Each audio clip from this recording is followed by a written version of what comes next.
But I mean, the weather is kicking off here very good this morning, and it's good to be here. My name is Simbi Shima. Well, today on KAKAKI Sports is all about Nigeria Super Eagles, and you know why? Because they are in the crucial World Cup qualifier game. These games are going to make or mar the Eagles.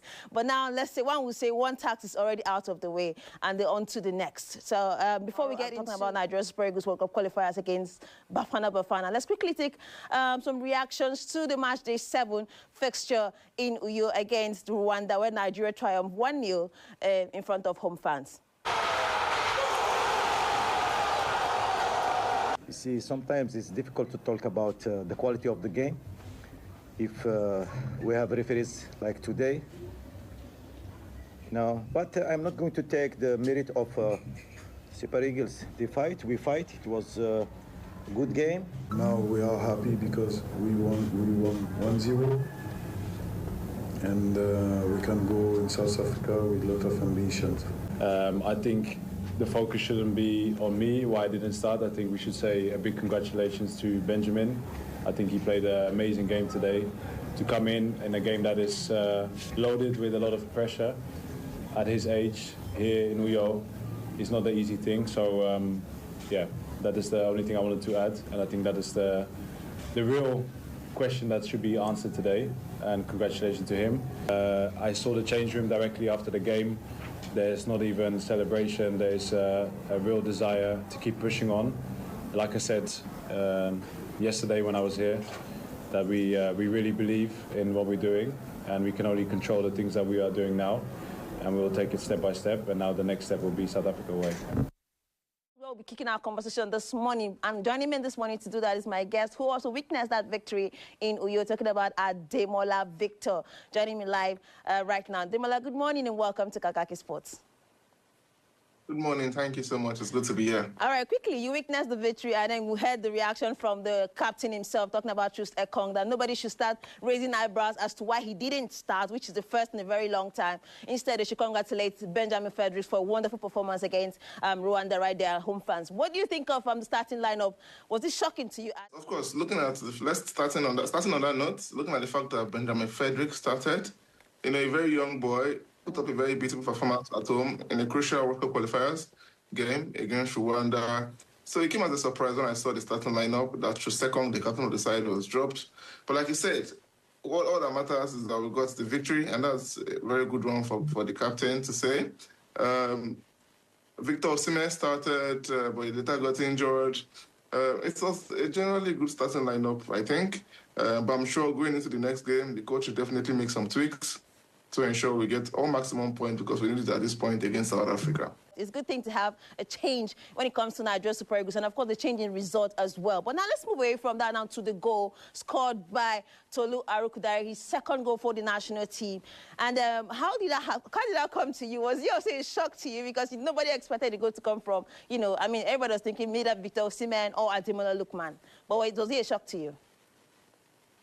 Yeah, it came as a shock, but at the same time, I wasn't surprised. Tolu Arukudare, looking at him, is very tall, he's very energetic, he's a strong striker, and sometimes when you play African football, you need that type of strength to be able to succeed, on the continent. Of course, it came in the second half, 45 minutes of the game, and they put up a very decent performance, and I'm impressed with him getting that important goal. Although some will say he scrambled for the goal, but all that matters is that at the end of the day, the ball was in the net, back of the net. It doesn't matter how you score. From now, Rwanda to South Africa. The Super Eagles are already in South Africa as we speak, and match day 8 is upon us already. We know that South Africa tops that group right now with 16 points, and Nigeria is in 3rd place with 10 points behind Benin Republic. But now, do you see Nigeria going there and grabbing maximum points? I hear the stadium is already sold out, and I've been seeing adverts as regards to that game. Do you think Nigeria will be up for the task in terms of, crowd intimidation and home fans? Yes, I believe we can. Now, for this match against South Africa, we have to take this match like it's the final. Because the final of the final. Exactly, you cannot afford to lose any point. A draw will not be enough. South Africa does need a draw. They need to grind out a draw in this game to, of course, increase the chance of qualifying to the World Cup, and that also widens the gap. Nigeria currently on 10 points, South Africa on 16 points. If Nigeria defeats South Africa away, it takes us to just 3 points within reach of South Africa. win our remaining games, hope that South Africa get another 3 points, and that might be our only route to go to the World Cup at this particular instant. You know, I don't really like this whole idea of we depending on South Africa to, you know, get deducted 3 points. But, I mean, we're all Nigerians. Anything that happens at this point is to the favor of the Super Eagles, I guess. So, like you said, the Super Eagles hope to get there and get maximum 3 points. But thank you so much, Ademola Victor, for sharing your thoughts on the show. And hopefully your results, your prediction comes to fruition at the end of March Day 8 in South Africa there.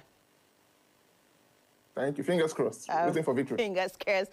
Okay, now let's move away from Nigeria Super Eagles, of course, to match day results in the Nigerian Premier League. And, of course, the standing match day 3 went underway yesterday. 10 games on the cards, and these were the results. Enyimba played out a goalless draw against Nassau United. Wiki Torres and Obia Warriors. It was home side Wiki Torres who grabbed maximum 3 points. Katsina United and Kano Pillars, same goal margin. Katsina United 1-0 against Kano Pillars. Rangers International and Plateau United. Rangers' first win for the campaign this season, and then that's against Plateau United. Remo Stars as well, they're getting maximum 3 points against Warri Wolves, New Boys, Kwara United, and Cooks grab maximum points. Current standing right now on the table, the champions are really defending their title, you must say. Remo Stars topped that table right there with 7 points from 3 games, and Wiki Torres in second place. Shockingly, New Boys coming into the Nigeria Premier League and making a statement as far as going to the second place on the table. We also have Bayelsa United right there with 6 points from 3 games. And at the bottom, there's Bora FC,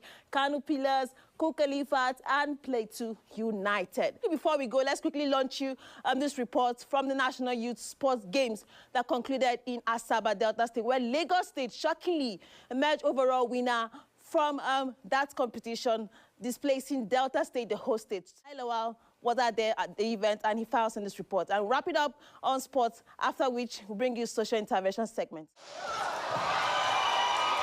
The sprint relay final brought the curtain down on the 9th National Youth Games in Asaba in spectacular fashion. Team Delta showcased their dominance in athletics at the closing ceremony, sweeping all 3 gold medals in the boys and girls 4x100 meters relays, as well as the mixed 4x400 meters relay. Results helped Team Delta secure second place overall, overtaking Team Edo. However, it wasn't enough to dethrone Team Lagos from the top spots. Lagos State has proven to be #1 in terms of swimmers of under 15 categories across many strokes. Now we are presented a national champion in 200 meters in the person of Emmanuel Akolo. And this is the beauty of this game. In his closing remarks, Delta State Governor Sheriff Oborevore called on the National Sports Commission to review the athlete screening process to eliminate the issue of overage participants, an issue the Commission has promised to address. The 9th National Youth Games has once again exposed a worrisome trend. I say this because this game, they call it youth game. But what is happening now, it has changed narrative. The steady erosion of its credibility as numerous states persist in feeding overaged athletes across key events. To safeguard the original vision of the Games, the National Sports Commission should, as a matter of urgency, put measures in place that will curb age cheating. What he said is the right thing, because we almost protected in some cases.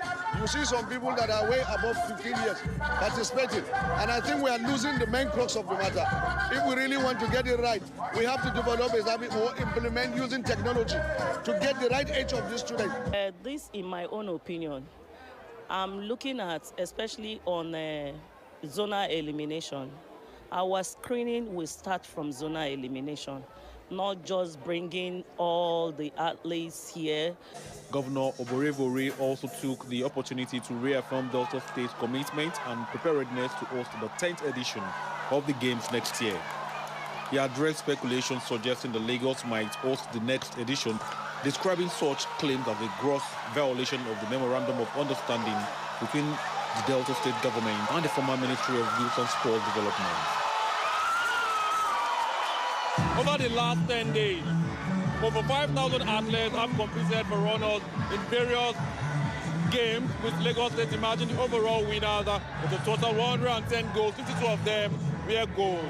However, issues of eligibility, overage players, and athlete poaching have casted a shadow on the credibility and integrity of this competition. As the dust settles down for this competition, stakeholders are now being enjoined to ensure that the National Youth Games remain credible and a sustainable ground for development of young athletes. From the Stephen Keshi Stadium here in Asaba, Lailawal, AIT News.